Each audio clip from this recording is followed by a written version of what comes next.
नमस्कार दोस्तों, बहुत स्वागत है आप सभी का। मैं हूं अजय यादव और इस ठंडी सी जो खुशनुमा सर्दी है, इसके साथ ये जो अलाव है और अलाव के साथ एक बहुत ही अहम मुद्दे पर हम चर्चा करने आए हुए हैं नौगांव में।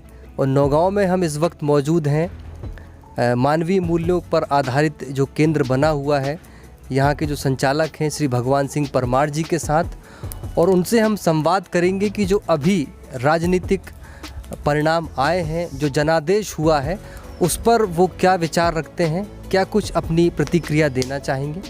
तो बहुत स्वागत है सर आपका हमारे इस कार्यक्रम में। जी बहुत बहुत धन्यवाद अजय जी कि आप मेरे यहाँ पधारे। सबसे पहले तो ये स्थान आपका स्वागत करता है, है ना। दूसरा, आपने जनादेश के बारे में जो बात की है, तो मैं उसमें यही कहना चाहूँगा कि इस समय जो भी जनादेश आया है, सबसे पहले तो जो लोग भी मध्य प्रदेश में सरकार बनाने जा रहे हैं, उन सबको हम स्वागत करते हैं उनका जी, कि उन्हें यहाँ की जनता ने चुना और 3 राज्यों में और चुना और 1 राज्य में कांग्रेस को चुना। तो सभी लोग हमारे लिए बराबर हैं और सभी का हम स्वागत करते हैं। मैं ये कहना चाहूँगा अपनी समीक्षा में कि इस समय सरकारें समाज की ओर ध्यान देने का काम और बढ़ाएं, और मैं यहाँ मध्य प्रदेश शासन के उस कदम का स्वागत करना चाहूँगा, मध्य प्रदेश की सरकार का, बीजेपी का खासकर, कि जिन्होंने पहली बार लाडली बहना योजना को लागू करके और परिवार की ओर उनने एक दृष्टि फैलाई है। ये स्वागत योग्य कदम है, क्योंकि ये भारत के इतिहास का पहले मौका होगा जबकि कोई सरकार परिवारों के बारे में सोचने लगी है।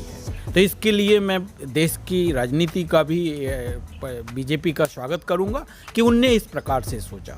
दूसरा ये है कि वो अगर इस प्रकार से सोचेंगे तो हम जैसे लोग उनका लगातार उनका साथ भी देंगे और स्वागत भी करेंगे। कौन से ऐसे अहम मुद्दे हैं जिनमें इस समय विचार किया जाना चाहिए? तो एक अहम मुद्दा तो यह है कि अभी जो भी डेवलपमेंट किया जाता है वो हम रोड्स बना देते हैं, पुल बना देते हैं, पुलियाँ बना देते हैं। हम ये नहीं कहते कि ये आवश्यक नहीं है, ये आवश्यक है, लेकिन ये मनुष्य से ज़्यादा आवश्यक नहीं है। क्योंकि मनुष्य का अगर चैतन्य का विकास नहीं होगा, मनुष्य को अगर संबंध नहीं दिखेगा और वो हमेशा संघर्ष में ही रत रहेगा, हमेशा दूसरे लोगों में विरोध करता रहेगा, तो आप देखिएगा कि भारत में इस समय 5 करोड़ मुकदमे हैं और ये पूरी सरकारों के लिए एक बहुत बड़ा चैलेंज है। उनके लिए जज नहीं जुटा पा रहे हैं। ये इस देश की राजनीति के लिए कालिक है, शर्मिंदगी है। ये मैं कहने में बिल्कुल नहीं चूकूंगा। मैं ये भी कहना चाहूँगा कि अगर जिस देश में इतने सारे मुकदमे हों, इसका मतलब है कि उनके परिवारों में झगड़े चल रहे हैं, समाज में कलह चल रहा है और इंटरनेशनली तो युद्ध के रूप में विवाद चल ही रहे हैं। तो मैं अपनी भारत जो सरकार है, जो भी लोग राजनीति में जाते हैं, मैं कहना चाहता हूं कि वो मूल्य आधारित पॉलिटिक्स की ओर ध्यान देना शुरू करें।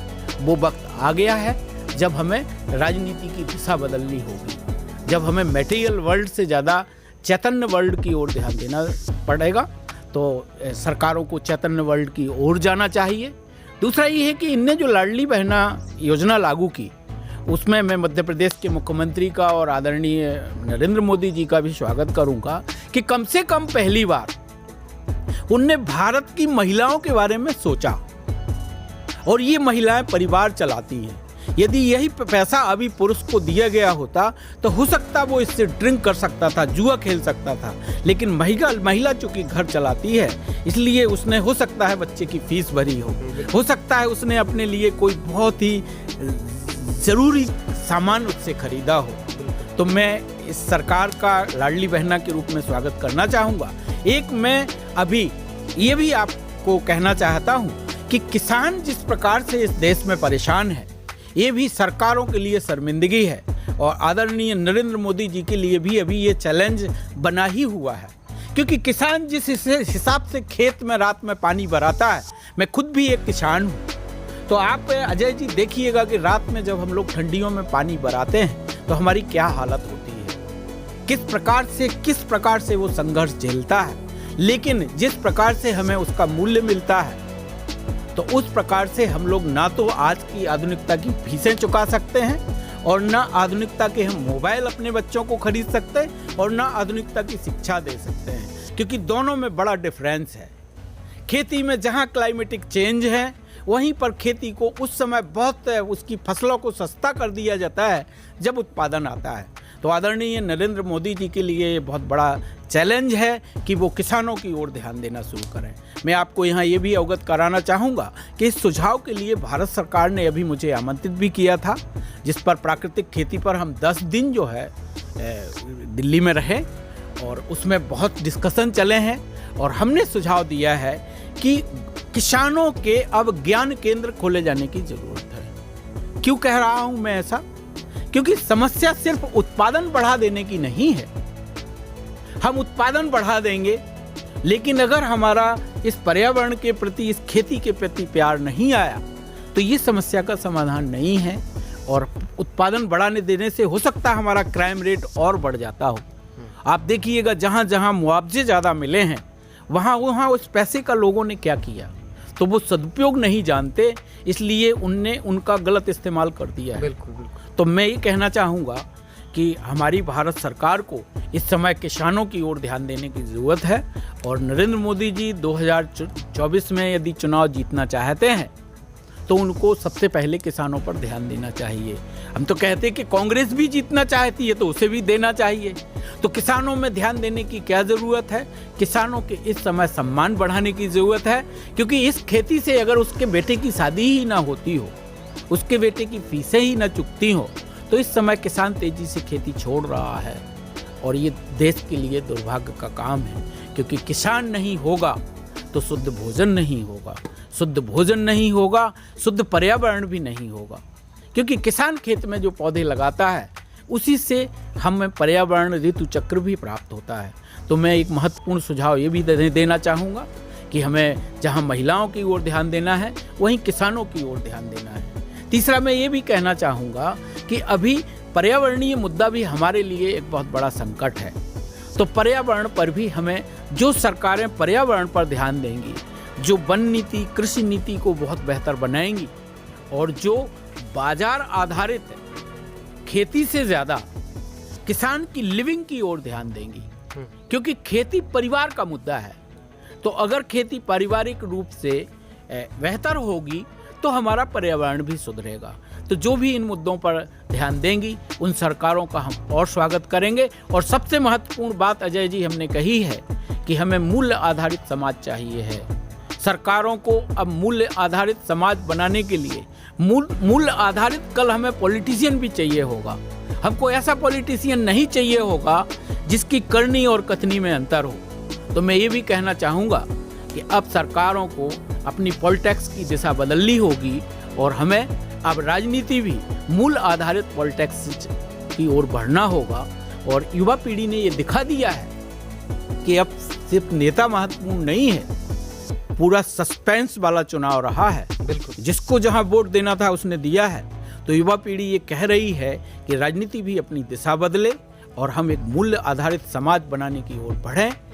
भारत ही एक ऐसा देश है जिसमें आज भी परिवार प्रणाली जिंदा है। और अगर भारत परिवार का काम कर ले गया, भारत की पॉलिटिक्स अगर परिवार आधारित पॉलिटिक्स हो गई, तो ये विश्व के लिए भी एक बड़ा संदेश होगा। बिल्कुल। क्योंकि परिवार इतनी बड़ी प्रयोगशाला है जहां हम सुखी भी हो सकते हैं और जहां हम समृद्ध भी हो सकते हैं। तो भारत एक आध्यात्मिक देश भी रहा है। हमें ये जो इतिहास अभी जो लिखे गए हैं, ये शर्मिंदगी वाले इतिहास हैं। लड़ाइयों का इतिहास तो है, लेकिन हम अच्छा कब जिए हैं इसका कोई इतिहास नहीं मिलेगा। हम अच्छा जिए भी हैं। हमारे जो पूर्वज हैं, हमारे जो ऋषि मुनि हैं, वो हमको बहुत अच्छा लिविंग की तरीके भी बताए हैं। लेकिन ऐसे लगता है कि हम सिर्फ लड़ते झगड़ते ही रहे हों। ऐसा नहीं है। भारत का इतिहास जो है वो बहुत ही पॉजिटिव इतिहास है, लेकिन उसकी चर्चा नहीं हुई है। मारकाट की चर्चा हुई है। तो मारकाट का जो रक्त रंजित इतिहास है, इसको भी हमें अपनी किताबों से गायब करना होगा और हमें उन ऋषियों मुनियों की प्रणालियों को, उनकी लिविंग को लाना होगा, जिससे कि हम जहां अपना समाज बचा सकें, जहां हम एक दूसरे की चिंता करते हों, जहां संबंध, व्यवस्था और सह अस्तित्व तीनों की बात होती हो। तो एक प्यारा सा देश, एक खुशहाल धरती धरती तो खुशहाल तब होगी ना जिसका मनुष्य खुशहाल होगा, उसकी ही ये सारी अवस्थाएं खुश होंगी। उसके पहले धरती भी मनुष्य से जुड़ी हुई है। तो एक खुशहाल समाज का सपना तभी देखा जा सकता है जब खुशहाल समाज हो। खुशहाल समाज तब होगा जब खुशहाल राजनीति हो। तो हमें खुशहाल राजनीति की ओर बढ़ना होगा। इसी के साथ जो है मैं सभी पार्टियों के, सभी पॉलिटिशियन का है ना सम्मान भी करता हूँ, स्वागत भी करता हूँ और उनसे उम्मीद करता हूँ कि वो इन मुद्दों पर ध्यान देने का काम करें। सभी को मेरा नमस्ते। हमारे साथ चर्चा करने के लिए बहुत बहुत धन्यवाद और आपके विचार से निश्चित रूप से हम सभी आपके सहयोगी होंगे। शुक्रिया, धन्यवाद।